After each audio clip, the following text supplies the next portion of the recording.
Pode chegar que estamos começando mais um episódio do Nasci Assim, podcast que recebe mulheres reais de diferentes áreas. Aqui, a gente tem a desculpa de falar da carreira da entrevistada, vendo a história de cada uma delas. Sério, cada bate-papo me deixa mais orgulhosa e inspirada por essa mulherada. Que orgulho! Eu sou Leone Gouveia. E eu sou a Marta Valim. Eu também me sinto assim, Léo. E a história de hoje é de uma força sem tamanho. Quem acompanha o Instagram, @podcastNasceAssim, já tem uma palhinha e sabe que hoje vamos falar sobre a carreira na Marinha e as ações da ONU. E vamos ao que interessa, conhecer a nossa entrevistada de hoje. Bom, eu sou Márcia Braga e eu nasci determinada. Eu diria.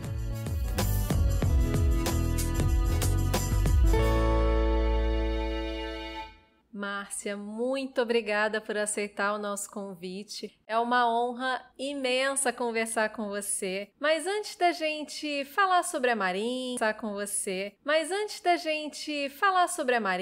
sobre a missão de paz da ONU, conta um pouquinho pra gente. Quem é a Márcia, além dessa mulher determinada? Eu nasci em Teresópolis, região serrana do Rio de Janeiro. Estudei a vida inteira em escola pública, minha família era muito humilde. Antes de eu ingressar na Marinha, eu trabalhei 7 anos como professora do CIEP. Após esses 7 anos, durante o período que eu estava dando aulas, eu fiz uma faculdade de processamento de dados, depois uma pós em análise de sistemas. Quando eu soube do concurso para a Marinha... Desculpa te cortar, Marinha. Eu me lembro quando eu vi o anúncio, eu não tenho militares na família, então não tinha aquela tradição militar em querer continuar. Eu achava uma carreira interessante, mas eu tinha pouca informação, na realidade. Eu vi como uma possibilidade de carreira, pela minha formação que eu tinha adquirido, e uma possibilidade de fazer algo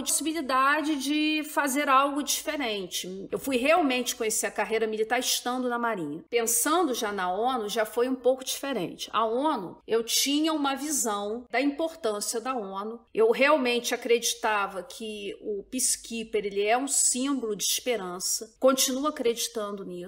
Só que antes era muito, muito fechada a participação. As oportunidades não eram como hoje para mulheres. Então era mais para combatentes ou então mulheres em caso daquelas que trabalhavam na área de saúde. E no meu caso, eu tenho uma carreira militar, mas sou da área de tecnologia. Mas eu tinha uma admiração muito grande e o tempo foi passando, a própria ONU começou a incentivar muito a participação feminina e, de certa maneira, pressionar no bom sentido os estados-membros para que mandassem mais mulheres. Eu estava numa fase da minha carreira na Marinha. Eu estava indo muito bem. Então foi uma decisão por algo novo. Eu realmente acredito na diferença que você pode fazer, principalmente estando ali em uma missão ONU, seja como civil, seja como militar. Mas o militar, ele talvez tenha um apelo maior, porque ele tem tudo isso que tem até me chamado, quando eu era ainda professora, em querer uma carreira militar. Ah, que legal. Pelo jeito você realmente se encontrou nessa profissão, né? Então conta pra gente como foi sua trajetória dentro da Marinha até você virar assessora militar de gênero da missão de paz da ONU na República Centro-Africana. De formação de oficiais. Após um ano de curso, ao final do ano eu fui nomeada primeiro-tenente e comecei minha carreira, a princípio mais na parte técnica. Eu trabalhava com a parte de controle naval de tráfego marítimo e tinha um sistema que eu gerenciava, que acompanhava todos os navios mercantes brasileiros com a parte de controle naval de tráfego marítimo e tinha um sistema que eu gerenciava, que acompanhava todos os navios mercantes brasileiros. Pouco a pouco eu fui migrando para a parte mais operativa. Fiquei muito com a parte de doutrina, com a parte de treinamentos, assim como com outros assuntos, até que chegou um ponto quando eu resolvi ser voluntária para uma missão de paz.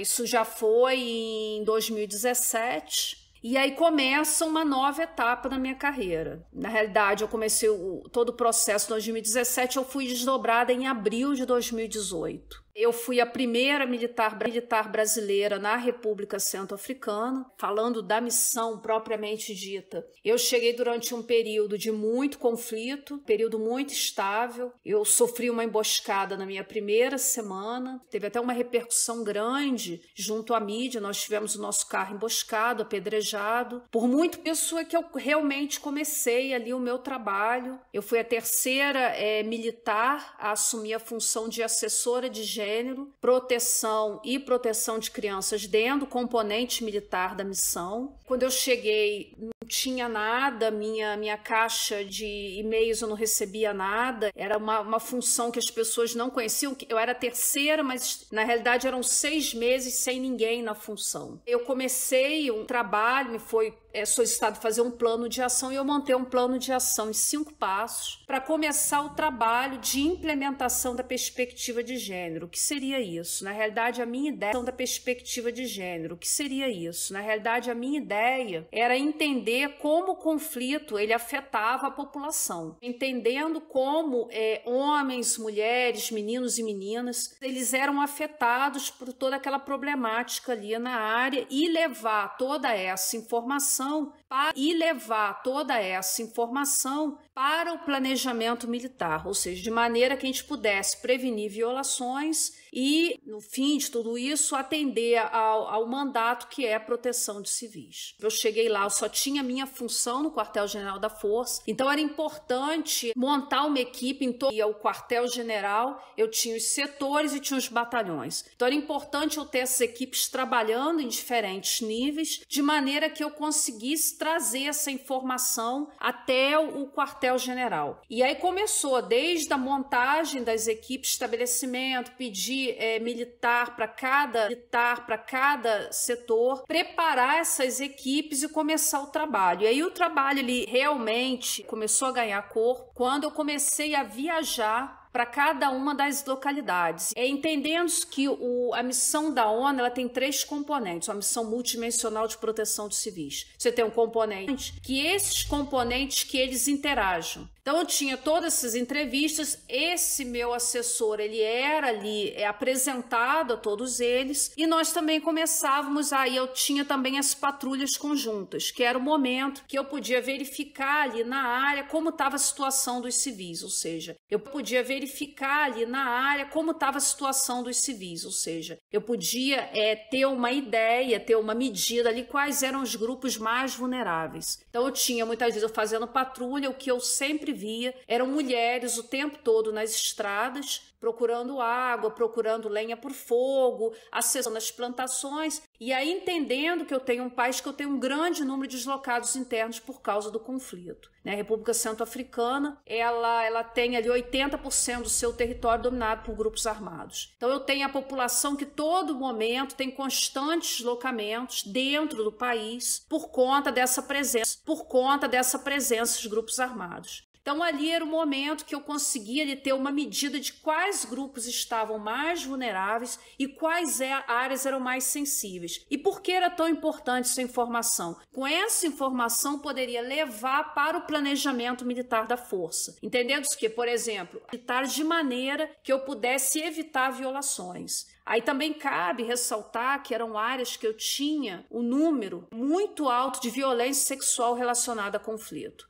Boa parte dessa violência sexual, ela ocorre também para que ocorram os deslocamentos internos. São áreas que há um grande interesse econômico. A República Centro-Africana, ela tem áreas ali de grandes riquezas, diamantes, minas de diamantes, ouro. Então são áreas que têm ali grandes riquezas que despertam essa cobiça. E a população fica ali no meio. Eu visualizava toda essa problemática, né?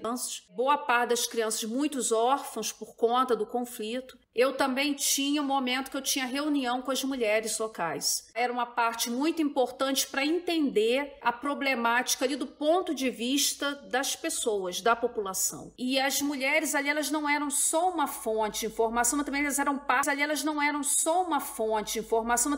parte fundamental de todo o processo de estabilização daquele país. Então elas também atuavam como parceiras. Então era o momento que eu entendia toda essa dificuldade, as distâncias que eram percorridas, e mesmo quando nós tínhamos ali a presença de grupos armados no ar, eu tinha todo esse retorno, e aí depois eu montava vários relatórios, e aí relatórios que iam para os generais, principalmente o comandante da força, de maneira que eu relatava tudo o que estava acontecendo sob o ponto de vista da população. E a ideia ali seria ter uma interação maior, tanto da força quanto com os componentes da missão, mas também com a população, ou seja, aumentar esse engajamento com a população local. Nossa, que responsabilidade, hein? Bem, a gente conhece muito pouco sobre o continente africano e já começa por essa generalização, né? A África. Eu queria que você contasse um pouquinho sobre o que você viu. Em todos os sentidos. Foi um país que eu não conhecia, eu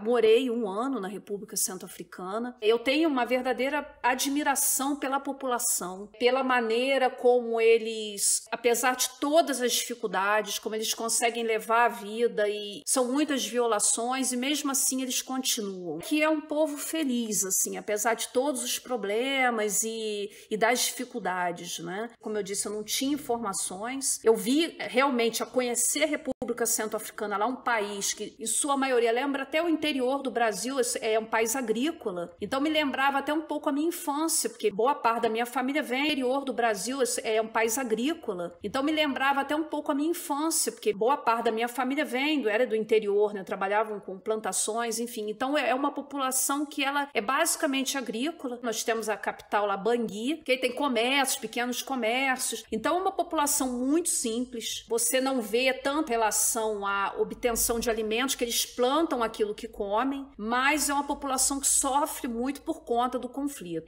Foi uma população que eu aprendi a respeitar muito, principalmente as mulheres, pela força que elas têm. Muitas vezes o sol quente, carregando os bebezinhos nas costas e com containers de água, continuavam e sorrindo. Para mim foi uma grande lição de vida, além de ter sido uma grande experiência profissionalmente falando, mas a parte mesmo pessoal. Eu vi ali toda aquela fragilidade daquela população. De certa maneira, eu sentia toda aquela dor e muitas vezes saber que aquela população, ela não tinha outra opção. Então eram áreas que você não tem nem a ideia do que é o direito humano. São pessoas que muitas vezes não conhecem os direitos humanos, que são o tempo todo tendo seus direitos violados ali, sistematicamente por anos. Crianças que não sabem o que é viver em uma área de estabilidade, meninas que não largamente afetadas, e o que era mais assim, que para mim foi mais surpreendente, nunca ter tido conhecimento. Hoje em dia, com toda o avanço das comunicações e com a globalização do mundo, você ter esse tipo de ocorrência em várias áreas e você não tem nem informação. O que eu procurei fazer até com o meu trabalho,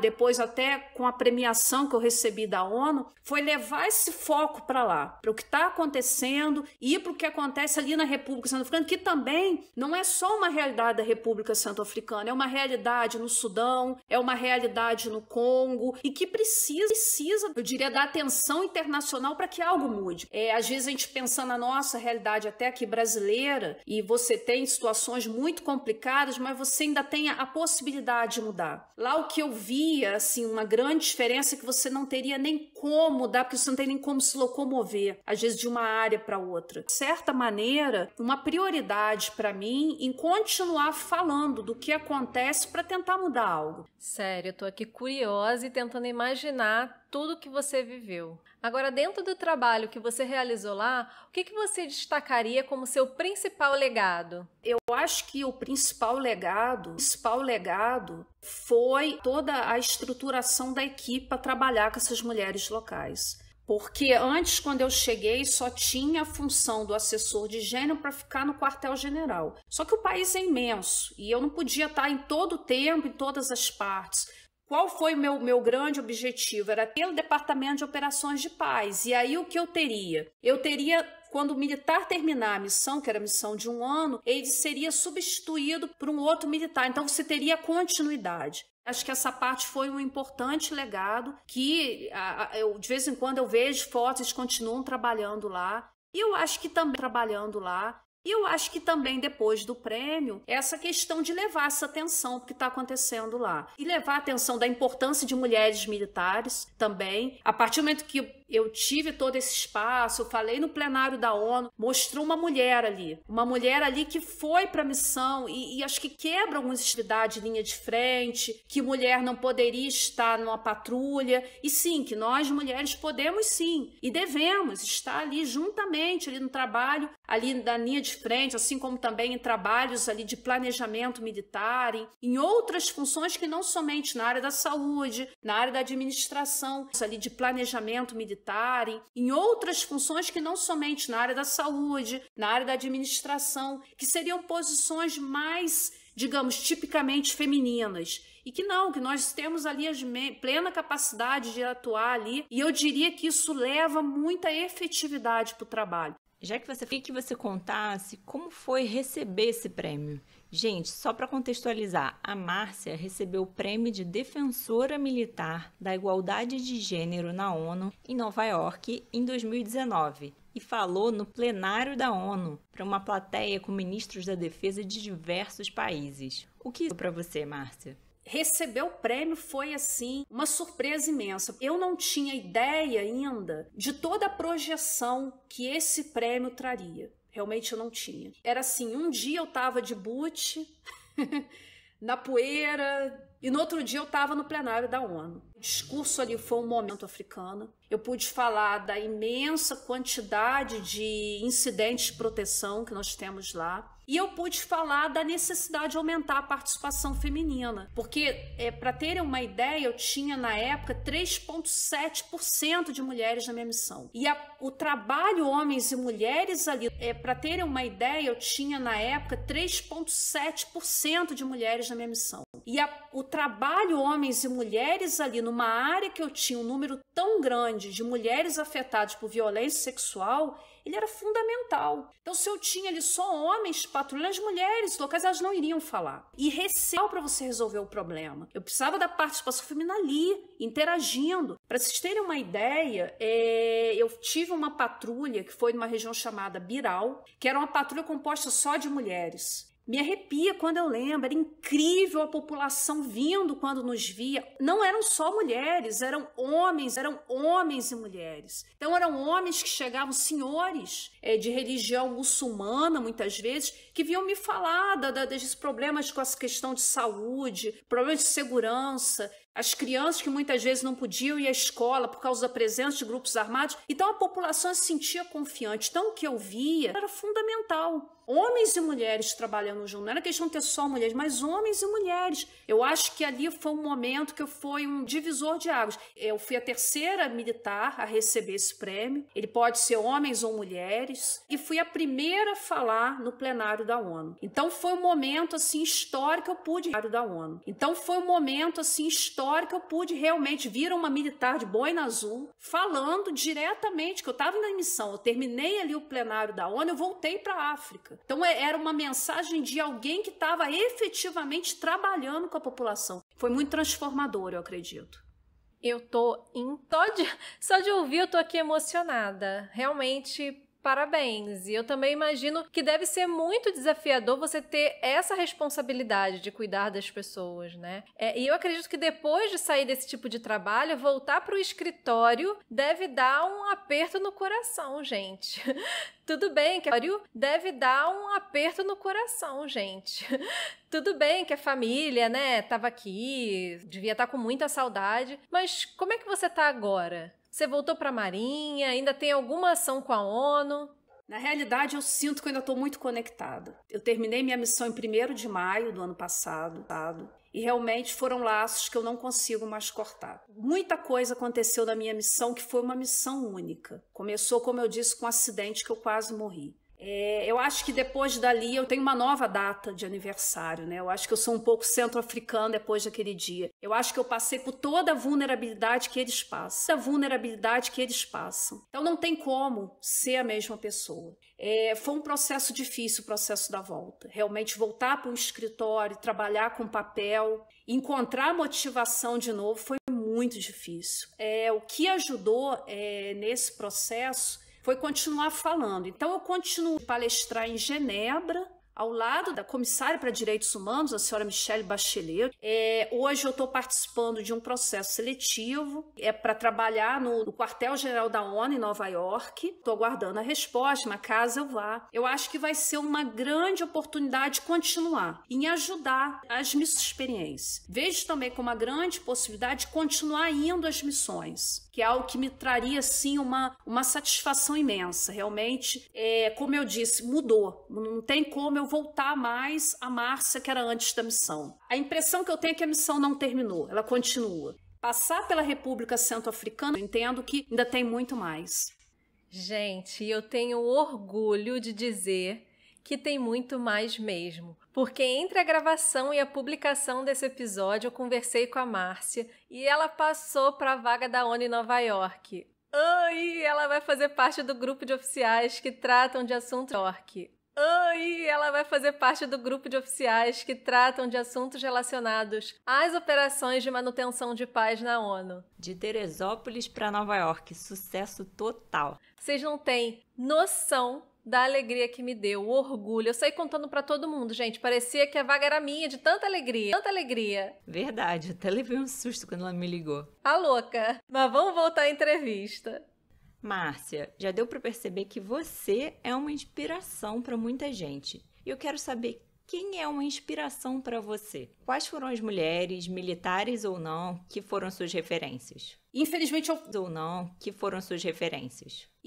eu venho talvez de uma geração que a gente não tenha muitos modelos femininos dentro das Forças Armadas, né? Mas a minha inspiração é a própria dedicação das pessoas, que eu vi de vários militares, homens e mulheres, que trabalharam comigo. Eu realmente, a área de comunicações, a área humanitária, como eu acabei ingressando, né? Militar, humanitária, eu acho que o comprometimento é sempre extremamente inspirador. E a minha própria mãe, porque era uma pessoa muito simples, que não teve a possibilidade de estudar, mas que acreditou no poder transformador da educação. E comprava um livro, eu me lembro do amor que ela tinha em encapar meus cadernos, meus livros, a preocupação com a arrumação da minha pasta que eu levava para o colégio. A inspiração vem eu acho que desse amor. Eu vi isso nesse exemplo da minha mãe, e que também eu acho que me deu forças lá na missão, e depois de passar por passei por uma cirurgia, eu não tinha minha família lá. Mas eu acredito que a crença de que você pode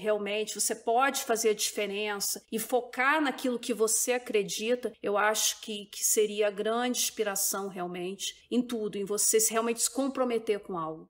Márcia, olha, a gente tá bem impactada, real, assim. Agora me conta uma coisa, eu me lembrei aqui da entrevista que a gente fez com a jornalista Adriana Carranca, que cobriu muitas vezes a guerra também, e eu perguntei a mesma coisa pra ela na época. Você falou agora da sua família, como é que foi pra você contar pra eles que tava indo pra um país em guerra na África? Como ficou o coração da sua mãe, pelo amor de Deus? Na realidade... Para o meu marido, ele é militar, ele é policial, né? Então é um pouco mais fácil, que ele já entende. Então Mas assim, eu não falei muitos detalhes. Eu falei que era uma missão na África, não muitos detalhes. Eu falei que era uma missão na África, não entrei nos detalhes do conflito, até para que minha mãe não ficasse tão preocupada, né? Então eu procurei não falar. Meu marido, sim, ele sabia dos detalhes, às vezes até me ajudava, eu compartilhava algumas situações com ele, que ele já estava acostumado, porque a polícia tem um trabalho muito maior, Júlia não, né? Então eu sempre passava uma visão de que a coisa estava sob controle, tranquila, que estava indo tudo bem. Minha mãe, eu acho que ela não sofreu tanto, assim, porque é mais saudade, sim, porque é muito tempo longe, mas a questão mesmo ali da missão, eu não compartilhava muito o que estava acontecendo. A tática da Adriana, impressionante. Não dá pra contar, não tem coração de mãe que aguente, gente. E para finalizar, a gente queria que você desse uma dica para quem está nos ouvindo e quer seguir a carreira militar, ou para as mulheres que já estão na Marinha e querem participar de missões de paz. O que você recomenda? O que é importante elas saberem? Missões de paz. O que você recomenda? O que é importante elas saberem? A carreira militar tem um leque de possibilidades. Então, a mulher ela pode entrar para a escola naval, quando na minha época não podia, agora pode. Então, ela pode ser uma oficial da Armada, isso no caso da Marinha, né? E aquelas que já têm formação de nível superior, como era o meu caso, né? E tem formação de nível superior, como era o meu caso, né? E fiz uma prova para ingressar. No meu caso, eu vou até capitão de mar e guerra, sou capitão de fragata agora. Existem N possibilidades também, porque você pode entrar, fazer um mestrado dentro da força, fazer um doutorado, existem doutorados e mestrados no exterior. Tem uma série de possibilidades, aquelas que também é possível, então são muitas possibilidades. Então eu acho que é uma carreira interessante, é uma carreira que te abre várias possibilidades, não é? Então eu acho que para aquelas que têm interesse, tem o próprio site da Marinha, que é o www.mar.mil.br, e que tem informação sobre todos os concursos. Aí a ONU, aí sim, para o caso da ONU, é importantíssimo falar idiomas, então aquelas que têm interesse, estudar o inglês, ele é mandatório, e aí outro idioma ele é desejável, né? A maior parte das missões hoje ONU, né, estão na África, e o idioma francês ele é importante, além de também ser uma língua de trabalho da ONU francês. Então eu diria que o inglês em primeiro lugar e depois o francês. Então estudar idiomas seria muito importante. Mas eu também gostaria de abrir o leque também para os civis. Que a gente está falando da militar, mas as civis também podem seguir a carreira ONU. Tem os voluntários, que é um voluntariado que recebe um salário. Tem até o programa chamado Inspira. O Inspira, você entra e ali você pode pôr o seu currículo. Então tem uma série de possibilidades, trabalha na parte de meio ambiente, toda a parte de proteção de civis, como foi meu caso, a parte de gênero, a parte de proteção de crianças, enfim, tem uma série, logística, aqueles que gostam de trabalhar com logística, enfim, tem uma série de possibilidades para os civis também. Eu acho que o mais importante, aí eu vejo o nosso caso, nós mulheres, cada vez mais a gente vê que existem várias possibilidades.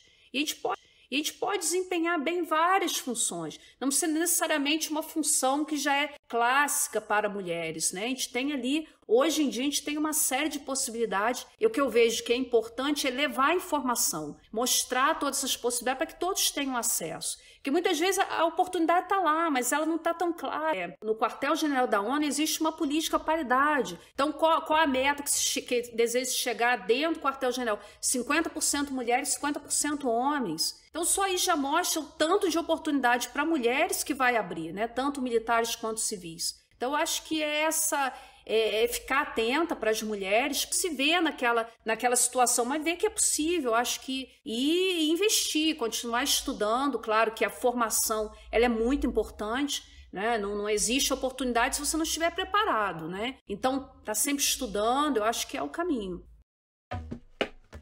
Márcia, certeza que você já está sendo uma inspiração para quem está nos ouvindo e por onde você passar. Muito obrigada pela entrevista, boa sorte no trabalho novo, parabéns por esse trabalho que você realiza, que com certeza nos enche de orgulho do nosso país.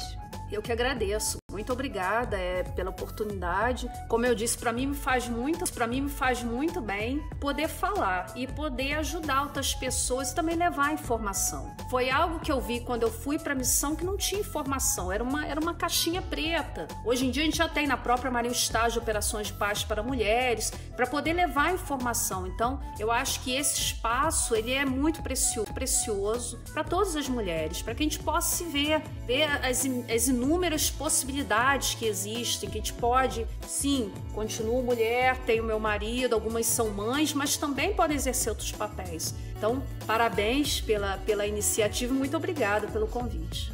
E a você que está aqui com a gente, obrigada e até o próximo episódio.